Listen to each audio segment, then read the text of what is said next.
paket misterius.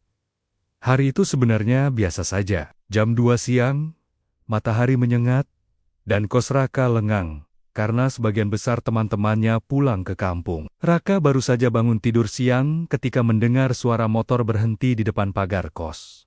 Suara khas kurir ekspedisi memanggil, "Paket!" Raka bingung.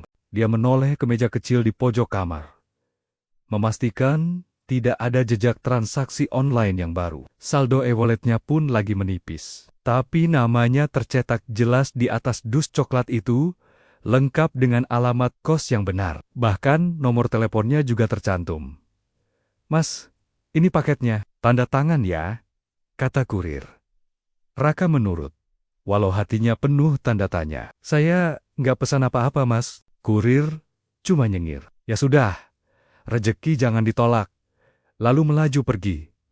Dus itu tidak terlalu besar, biasa saja, seperti paket buku. Tapi ada sesuatu yang aneh.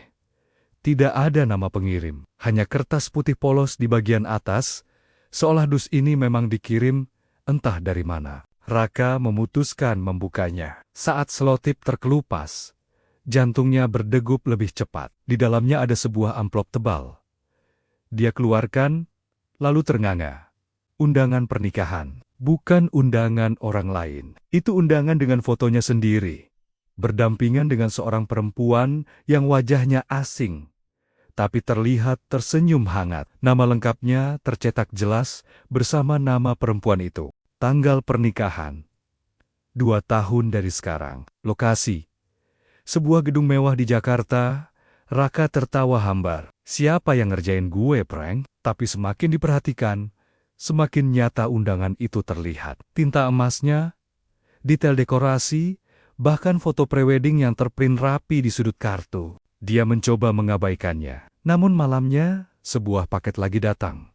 Kali ini lebih besar. Dan lagi-lagi, atas namanya. Isinya membuat bulu kuduknya berdiri. Mainan anak-anak, sebuah boneka kelinci, beberapa balok susun, dan sebuah foto keluarga. Dalam foto itu, Raka terlihat lebih tua beberapa tahun. Di sampingnya perempuan dari undangan pernikahan yang sekarang jelas terlihat sebagai istrinya. Di pangkuan mereka 2 anak kecil tersenyum lebar. Foto itu begitu nyata, begitu detail. Tapi masalahnya, Raka belum pernah punya kehidupan itu. Ini nggak mungkin. Siapa yang bisa bikin? Raka berbisik pada dirinya sendiri. Ia mencoba mencari watermark, tanda editan.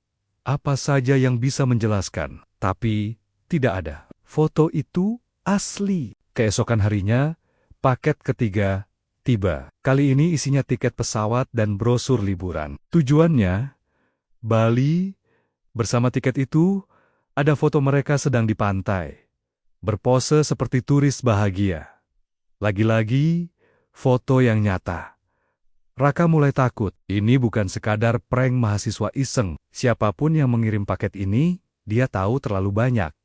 Bahkan sesuatu yang belum terjadi. Malam itu, Raka tidak bisa tidur. Ia duduk di depan dus-dus misterius yang menumpuk di sudut kamar. Di antara barang-barang itu, dia menemukan sebuah kotak kecil lain yang belum sempat dibuka. Kotak itu tampak lebih berat, lebih rapi.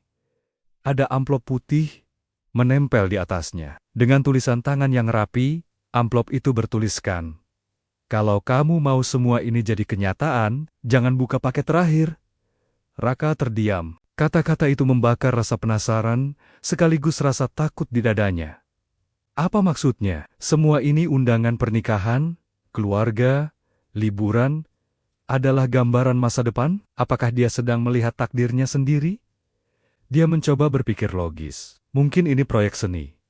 Mungkin ada yang bikin eksperimen sosial. Atau mungkin ada orang kaya yang iseng. Tapi semakin dia melihat tulisan di surat itu, semakin kuat bisikan di kepalanya, "Jangan buka paket terakhir." Larangan itu terasa seperti godaan. Semakin dilarang, semakin ingin. Dia mencoba melawan, menaruh kotak terakhir itu di lemari, menguncinya.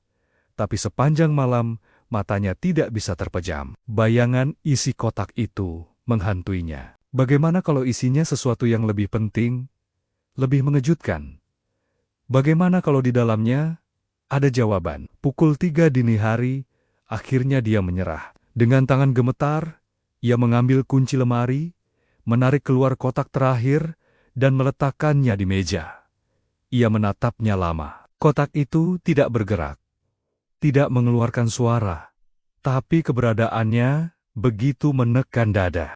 Perlahan, ia merobek selotipnya. Suara kertas terkelupas bergema di kamar sempit itu. Keringat dingin membasahi pelipisnya. Jantungnya berdetak begitu keras, hingga ia yakin seluruh kos bisa mendengarnya. Cuma satu kotak lagi, gumamnya. Tangan kanannya membuka sisi pertama. Kemudian sisi kedua. Lampu kamar tiba-tiba berkelip. Udara menjadi dingin. Dan tepat ketika kotak itu mulai terbuka, Gambar gelap, layar hitam. gambar gelap, layar hitam. Itulah akhir cerita. Tak seorang pun tahu apa yang ada di dalam paket terakhir. Mungkin isinya surat kematian. Mungkin foto pemakaman dirinya sendiri. Mungkin sesuatu yang tidak boleh dilihat manusia. Atau mungkin hanya sebuah cermin yang memantulkan dirinya yang tak pernah puas dengan rasa penasaran. Pertanyaan sederhana tetap menggantung. Kalau kamu jadi Raka, berani buka paket terakhir itu?